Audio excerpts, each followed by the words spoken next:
Hello everyone. आज हम BHIC 133 के कुछ इम्पोर्टेंट क्वेश्चन करने वाले हैं जो आपके एग्जाम के व्यू से बहुत ज़्यादा इम्पोर्टेंट रहने वाले हैं। पहला जो क्वेश्चन है, मुगलों के काल के राजनीतिक इतिहासकारों पर एक लेख लिखिए। मुगलों के काल के राजनीतिक इतिहासकार के बारे में हम सबसे पहले इनकी भूमिका के बारे में जानते हैं। मुगल काल 16वीं से 18वीं शताब्दी का राजनीतिक इतिहास मुख्यतः दरबारी इतिहासकारों द्वारा लिखे गए क्रॉनिकल्स पर आधारित है। ये जो इतिहासकार होते थे, ये सम्राटों के संरक्षण में रहते हुए उनके शासनकाल की जो भी मेन घटनाएं होती थी, प्रमुख घटनाएं होती थी, जैसे कि युद्ध हो गया, उनकी जो नीतियां होती थी, फिर वहां पे दरबारी जीवन कैसा था, इसका विवरण वो प्रस्तुत करते थे। यद्यपि इनमें शासक प्रशंसा और पक्षपात की प्रवृत्ति स्पष्ट दिखाई देती है, फिर भी मुगल राजनीतिक इतिहास के अध्ययन के लिए ये महत्वपूर्ण स्रोत हैं। अब हम बात करते हैं मुगल इतिहास लेखन की प्रकृति कैसी थी। तो मुगल काल का जो इतिहास लेखन था मुख्यतः राजनीतिक और शासक केंद्रित था। इतिहासकारों का जो उद्देश्य था सम्राट की उपलब्धियों को उजागर करना, वंश की वैधता को सिद्ध करना तथा प्रशासनिक व्यवस्था का विवरण देना होता था। इन क्रॉनिकल्स में तिथि क्रम, युद्धों का वर्णन, दरबारी समारोह और शासकीय नीतियों पर विशेष बल मिलता था। अब हम बात करते हैं बाबर और हुमायूं काल के जो इतिहासकार थे वो किस टाइप के थे। तो मुगल वंश के संस्थापक बाबर स्वयं एक इतिहासकार थे। उसने अपनी आत्मकथा लिखी जिसका नाम है तुजक ए बाबरी यानी बाबरनामा। मुगल काल का प्रथम और अत्यंत महत्वपूर्ण ऐतिहासिक ग्रंथ माना जाता है बाबरनामा को। इसमें बाबर ने अपने अभियान जो भी उसने अपने टाइम पे अभियान किए थे उसके बारे में लिखा, भारत की राजनीतिक स्थिति क्या थी उस टाइम और तत्कालीन समाज का यथार्थ परक वर्णन भी उसमें किया गया है। हुमायूं के काल में इतिहास लेखन सीमित रहा, किंतु उसकी बहन गुलबदन बेगम द्वारा लिखित हुमायूंनामा हुमायूं के जीवन, निर्वासन और संघर्षों पर प्रकाश डालती है। यानी कि हुमायूंनामा हुमायूं की बहन ने ही लिखा था जिसका नाम था गुलबदन बेगम। आपको नाम वगैरह पे ज्यादा ध्यान देना है क्योंकि ये लिखते टाइम आपको मेंशन करना होगा आंसर लिखते टाइम। यह ग्रंथ एक स्त्री इतिहासकार द्वारा लिखा गया दुर्लभ उदाहरण है। अब हम बात करते हैं अकबर काल के राजनीतिक इतिहासकार कैसे थे। तो अकबर का शासनकाल मुगल इतिहास लेखन का स्वर्ण युग माना गया। इस काल के सबसे प्रमुख जो इतिहासकार थे वो थे अबुल फजल। उसने लिखा अकबरनामा, आईने अकबरी, ये दो कुछ उनकी कृतियां थी अबुल फजल की, जिसमें उन्होंने अकबर के शासनकाल के बारे में राजनीतिक घटनाओं और सैन्य अभियानों का वर्णन किया। जबकि ये बताया गया है कि जो अकबरनामा है उसमें अकबर के शासनकाल की राजनीतिक घटनाओं और सैन्य अभियानों का वर्णन किया गया और आईने अकबरी में प्रशासन, राजस्व व्यवस्था, सैन्य संगठन और सामाजिक जीवन का विस्तृत विवरण मिलता है। ये अकबर के टाइम में राजस्व व्यवस्था कैसी थी, मतलब कैसे कर लगाए जाते थे। सैन्य संगठन मतलब कि सेना का जो संरचनात्मक ढांचा था वो कैसा था और उस टाइम के लोगों के जो सामाजिक जीवन का जो सामाजिक जीवन शैली थी वो किस तरह थी, इसके बारे में आईने अकबरी में अबुल फजल ने लिखा था। इसके अतिरिक्त जो बदायूनी ने मुंतखब उत तवारीख लिखी जो अकबर काल का एक आलोचनात्मक दृष्टिकोण भी प्रस्तुत करती है। मतलब इसमें कुछ अकबर काल के जो भी थोड़ी सी कमियां बताई गई हैं इसमें, यानी आलोचना किया गया है। जहांगीर और शाहजहां के काल के इतिहासकार कैसे थे। तो जहांगीर ने स्वयं अपनी आत्मकथा लिखी, बाबर की तरह इन्होंने भी अपनी आत्मकथा लिखी थी जिसका नाम था तुजुके जहांगीरी, जिसमें उसके शासन, न्याय व्यवस्था और दरबारी जीवन का वर्णन किया गया। इस काल के अन्य इतिहासकारों में मुतमद खान जो कि इकबाल नामा जहांगीर के लिए प्रमुख थे। शाहजहां के समय जो अब्दुल हमीद लाहौरी द्वारा लिखित पातशाहनामा एक महत्वपूर्ण राजनीतिक ग्रंथ है जिसमें शाहजहां ने जो युद्ध किया था उसके बारे में बताया गया है। फिर उसने किस तरह की शासन व्यवस्था लागू की थी अपने शासनकाल में उसके बारे में बताया गया है और उसने क्या क्या स्थापत्य उपलब्धियां प्राप्त करी उसके बारे में भी उसमें बताया है। अब जहांगीर के बाद जो काल आया, औरंगजेब का काल आया था, उसके टाइम के इतिहासकार कैसे थे। तो औरंगजेब के शासनकाल का जो प्रमुख इतिहासकार था उसका नाम था साकी मुस्तद खान, जिसने मासिर ए आलमगीरी की रचना की। यह ग्रंथ औरंगजेब के राजनीतिक निर्णयों, युद्धों और धार्मिक नीतियों पर भी प्रकाश डालता है। तो ये था हमारा पहला क्वेश्चन। इसके बारे में थोड़ा सा आपको कंक्लूजन लिखना पड़ेगा। मुगल काल के राजनीतिक इतिहासकारों द्वारा लिखे गए क्रॉनिकल्स मुगल शासन की संरचना और कार्य प्रणाली को समझने के लिए अनिवार्य स्रोत हैं। यद्यपि इनमें पक्षपात और शासक प्रशंसा अधिक दिखाई देती है, फिर भी इन ग्रंथों के बिना मुगल राजनीतिक इतिहास की समग्र समझ संभव नहीं है। मतलब कि उस टाइम के जो भी इतिहासकार थे उसमें ज्यादातर वो शासक की प्रशंसा ही लिखते थे, तो इस ग्रंथ में लेकिन कह रहे हैं कि फिर भी हमें इन ग्रंथों से मुगल शासन के कुछ शासनकाल किस तरह से चलाए जाते थे उसके बारे में जानकारी मिलती है। अब हम आते हैं नेक्स्ट क्वेश्चन की तरफ। नेक्स्ट क्वेश्चन है, मुगल भू राजस्व प्रणाली पर लेख लिखिए। भू राजस्व मतलब भूमि पे जो टैक्स लगाया जाता है उसी को हम भू राजस्व कहते हैं।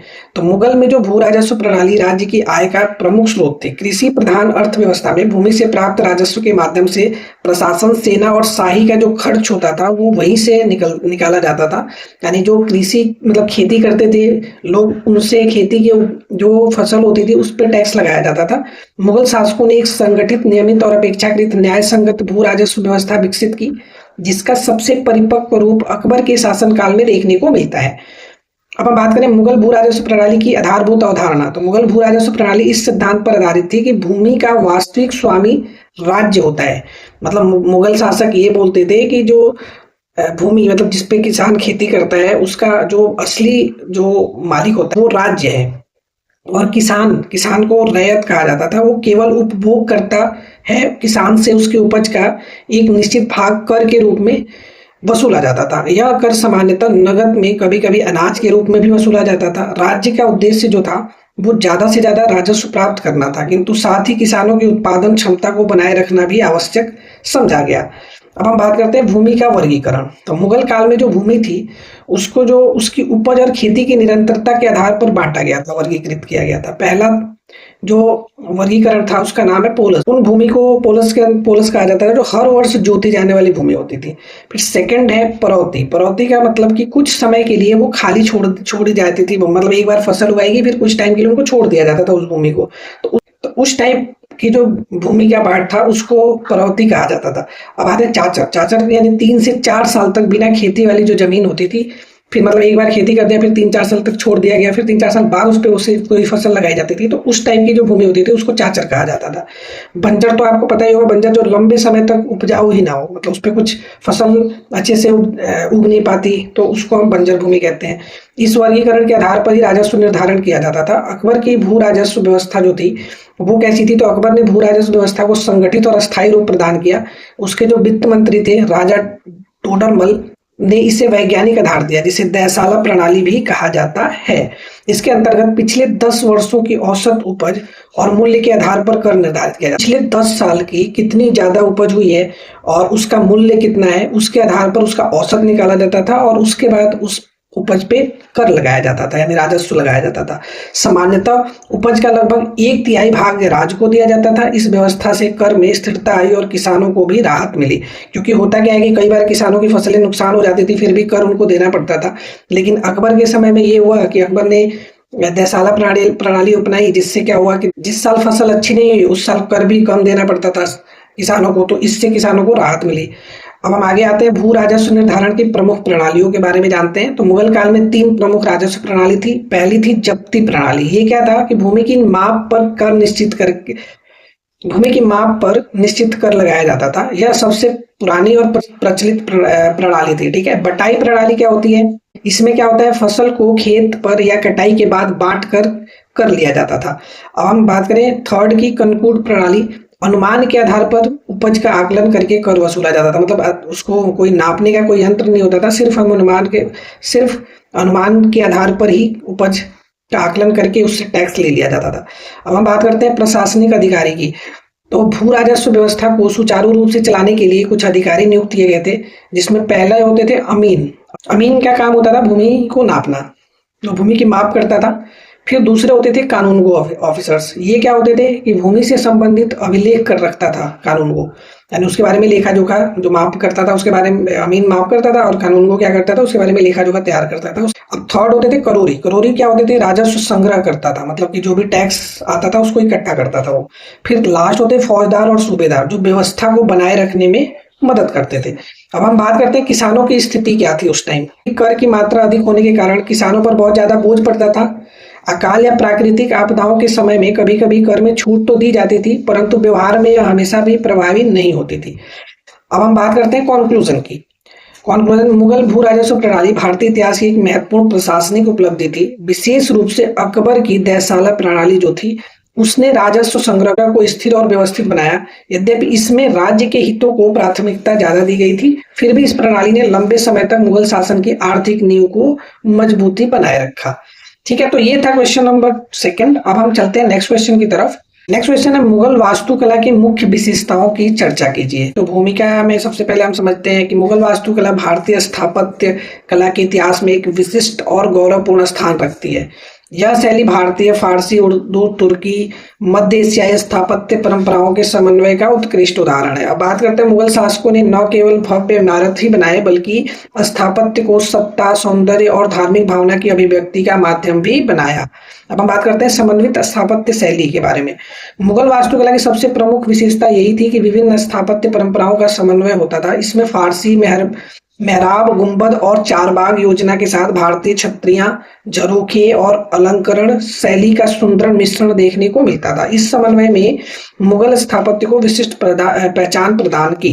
अब हम बात करते हैं गुंबद और मेहराबों का प्रयोग कैसे करते थे वो लोग। तो मुगल इमारतों में विशाल गुंबद लगाए जाते थे और मेहराबों का व्यापक उपयोग किया गया। गुंबद न केवल स्थापत्य की भव्यता बढ़ाते थे बल्कि संरचनात्मक संतुलन भी प्रदान करते थे। मतलब वो देखने में तो अच्छा लगता ही था, साथ में के रूप में हम देख सकते हैं। अब हम बात करते हैं चार बाग योजना क्या थी। तो मुगल वास्तु कला में चार बाग योजना का विशेष महत्व था। इसके अंतर्गत उद्यानों को 4 समान भागों में बांट दिया जाता था, जिनके बीच में जलधाराएं और रास्ते बनाए जाते थे। यह योजना फारसी प्रभाव को दर्शाती है और स्वर्ग की अवधारणा से जुड़ी हुई थी। ताजमहल और शालीमार बाग इसके उदाहरण के रूप में हम देख सकते हैं। अब बात करते हैं निर्माण सामग्री का चयन कैसे किया जाता था। तो मुगल शासकों ने लाल बलुआ पत्थर और संगमरमर का ज्यादा उपयोग किया। अकबर और जहांगीर के काल में लाल पत्थर बहुत ज्यादा प्रमुख था, जबकि शाहजहां के समय सफेद संगमरमर का ज्यादा उपयोग किया गया, जैसा कि आप ताजमहल में देख सकते हैं। ताजमहल में संगमरमर का उत्कृष्ट प्रयोग इसकी सौंदर्यात्मक श्रेष्ठता को दर्शाता है। अब हम आगे आते हैं, अलंकरण और सजावट कैसे की गई थी। तो मुगल वास्तुकला में अलंकरण और पर विशेष ध्यान दिया गया, जैसे संगमरमर पर की गई पियत्रा ड्यूरा, जड़ाऊ कला जिसको कहते हैं, नक्काशी, जाली कार्य और रंगीन पत्थरों का उपयोग प्रमुख विशेषताएं हैं। साथ ही कुरान की आयतों की सुलेख शैली में खुदाई भी देखने को मिलती है। अब हम बात करते हैं सममिति और संतुलन के बारे में। तो मुगल स्थापत्य में सममिति और संतुलन का अत्यधिक महत्व था। अधिकांश इमारतें पूर्णतः संतुलित और ज्यामितीय योजना पर आधारित थी। ताजमहल को विश्व की सर्वश्रेष्ठ सममित इमारतों में गिना जाता है। अब हम बात करते हैं महत्वपूर्ण स्थापत्य उदाहरण के। तो मुगल वास्तुकला के प्रमुख उदाहरणों में हुमायूं का मकबरा आता है, फतेहपुर की सिकरी, लाल किला जो कि दिल्ली और आगरा दोनों में है, जामा मस्जिद और ताजमहल शामिल है। ये सभी इमारतें मुगल स्थापत्य की विविधता और उत्कृष्ट को दर्शाती हैं। जितनी भी इमारतें लिखी गई हैं यहाँ पे, ये सारी इमारतें मुगल शासन काल के दौरान ही बनाई गई थी। तो ये हो गया। अब हम इसके बारे में कंक्लूजन लिखते हैं। मुगल वास्तुकला केवल इमारतों का निर्माण नहीं थी, बल्कि यह शक्ति, सौंदर्य और सांस्कृतिक समन्वय की अभिव्यक्ति थी। इसकी मुख्य विशेषताएं क्या क्या थी? समन्वय, भव्यता, सम्मिति और सूक्ष्म अलंकरण इसे भारतीय स्थापत्य और परंपरा में एक अद्वितीय स्थान प्रदान करती हैं। हम चलते हैं नेक्स्ट क्वेश्चन की तरफ। क्वेश्चन नंबर 4 है कि मुगल काल के दौरान भारत के अंतर्देशीय व्यापार पर चर्चा कीजिए। मतलब मुगल काल के दौरान भारत का अंतर्देशीय व्यापार कैसा था, तो इसके बारे में हम पहले भूमिका समझ लेते हैं कि मुगल काल 16वीं से 18वीं शताब्दी के में भारत की अर्थव्यवस्था मुख्यतः कृषि पर आधारित थी, किंतु अंतर्देशीय व्यापार ने आर्थिक जीवन को गतिशील बनाने में महत्वपूर्ण भूमिका भी निभाई। इनका जो आर्थिक व्यवस्था, अर्थव्यवस्था चल रही थी वो कृषि पर ही आधारित थी, लेकिन अंतर्देशीय व्यापार भी होते थे जो कि आर्थिक जीवन में थोड़ी सी गतिशील बनाने में महत्वपूर्ण उनकी भूमिका भी रही है। अब हम बात करते हैं विशाल साम्राज्य, राजनीतिक स्थिरता, सुदृढ़ प्रशासन और बेहतर परिवहन व्यवस्था के कारण देश के विभिन्न भागों के बीच व्यापारिक संपर्क सशक्त हो गए। मुगल शासकों ने व्यापार को संरक्षण देकर आंतरिक बाजारों को और ज्यादा मजबूत कर लिया, सुदृढ़ कर लिया। अब हम बात करते हैं राजनीतिक स्थिरता और व्यापारिक वातावरण की। तो मुगल शासन के अधिकांश काल में देश में राजनीतिक स्थिरता रही है, जिससे व्यापार निर्बाध रूप से विकसित ही हुआ है और एकीकृत प्रशासन लगाने से और समान मुद्रा प्रणाली होने से और शांति व्यवस्था ने व्यापारियों का विश्वास भी बढ़ाया। सड़क सुरक्षा, सरायों और चौकियों की व्यवस्था से व्यापारिक यात्राएं अपेक्षाकृत सुरक्षित भी बनी। व्यापारियों का विश्वास इसलिए ज्यादा बढ़ा क्योंकि सड़क सुरक्षा की व्यवस्था करी गई थी, सरायों और चौकियां भी बना करके, जिससे कि व्यापार करने में जो भी मुश्किलें आए उसको दूर किया जा सके, इसके लिए सराय और चौकियों का निर्माण किया गया था। अब हम बात करते हैं परिवहन और संचार के साधन के लिए। तो ये तो बहुत जरूरी है कि अगर व्यापार करना है तो आपके पास परिवहन और संचार के माध्यम बहुत ज्यादा विकसित होने चाहिए। परिवहन और संचार के साधन जितना ज्यादा विकसित होते हैं, व्यापार करना उतना ही आसान हो जाता है। अब हम बात करते हैं परिवहन और संचार के साधन के बारे में। अंतर्देशीय व्यापार के लिए सड़कें और नदियां प्रमुख साधन थी।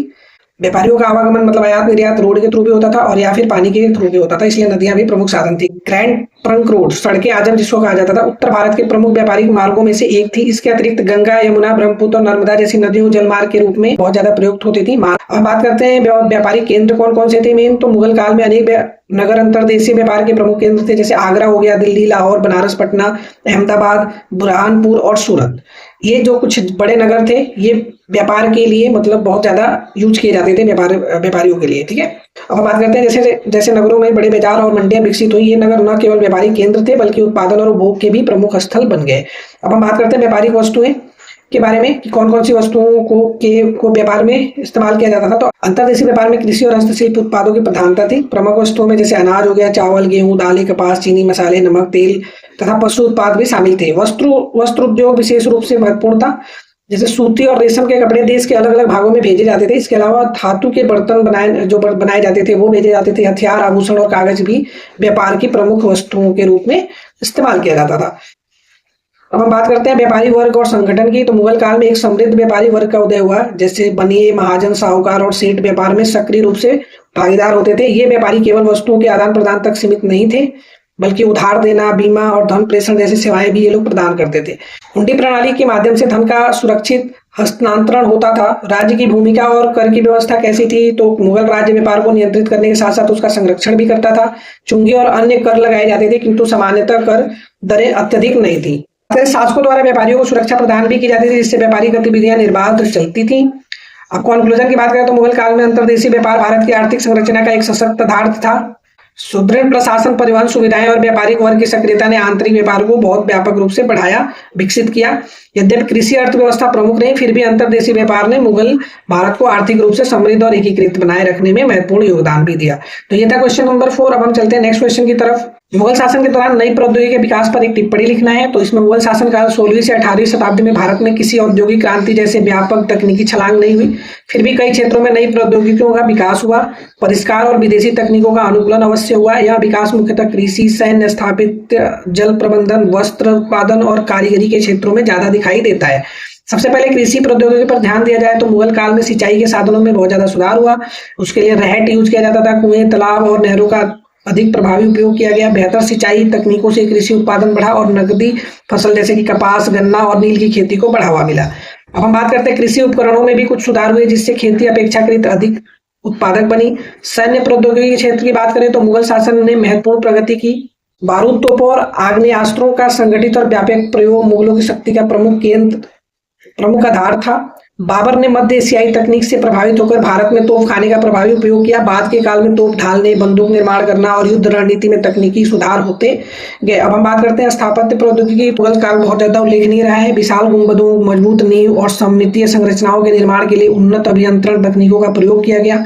संगमरमर, लाल बलुआ पत्थर की कटाई, जड़ाई और जल प्रबंधन प्रणाली ताजमहल जैसे स्मारकों में देखने को हमें मिलती है। अब हम बात करते हैं हस्तशिल्प और वस्त्र उत्पादन में। तो करघों की तकनीक, रंगाई और छपाई की विधियों में सुधार हुआ। सूती और रेशमी वस्त्रों के उत्पादन में विशिष्ट क्षेत्रीय तकनीकें विकसित हुई, जिससे भारतीय वस्त्रों की मांग देश विदेश में बढ़ती गई। इसके अतिरिक्त धातु कर्म, कागज निर्माण और जहाज निर्माण जैसी तकनीकों में भी क्रमिक सुधार हुए। हालांकि ये नवाचार यूरोप की तरह मशीन आधारित नहीं थे, फिर भी उन्होंने मुगल अर्थव्यवस्था और प्रशासन को मजबूती प्रदान की। कंक्लूजन में लिख सकते हैं मुगल शासन काल में नई प्रौद्योगिकी का विकास सीमित था किंतु व्यवहारिक था। यह विकास परंपरा और नवाचार के संतुलन पर भी आधारित था, जिसने कृषि उत्पादन, सैन्य शक्ति और शिल्प कला को सुदृढ़ किया।